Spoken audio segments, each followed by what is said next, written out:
Today our topic is Ode to the West Wind, and we are summarizing it. So let's start. Ode to the West Wind is a brief version of the poem written by the renowned English romantic poet P Shelley in 1819, and it was originally published in 1820. The poet wrote this poem in the woods outside Florence, Italy during autumn. So let's start its summary. This poem begins with the poet appealing to the wild west wind of autumn. He notices how the wind is scattering the dead leaves and spreading the seeds. This will result in their nurturing in the season of spring.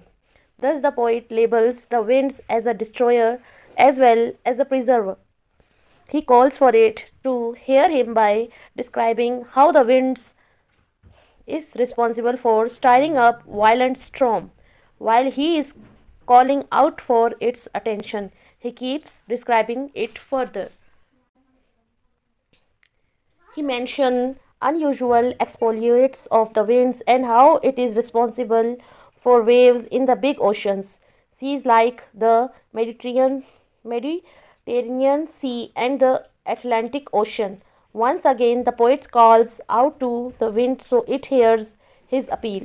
Ode to the West Wind summary explains how the poet recalls his lovely relationship with the west wind in his youth. He desires to be a dead leaf or a swift cloud, so the west wind would cry him sorry. So the west wind would carry him, thereby feeling its strength. At last, appeals to the west wind to turn him into a lion. This way, his words can be scattered all over the world like a dead leaf for everyone through the wind. Moreover, he also asks the wind to become him. At last, he concludes by asking the questions that if winter will arrive, the spring will also not be far behind. Thus, he states a metaphor for birth and death. So, it's mean his death and decay do not mean the end but rebirth. In other words, he believes winter the same boat because both are opposite of each other. In addition, he states that there is nothing new in him decaying as it is inevitable.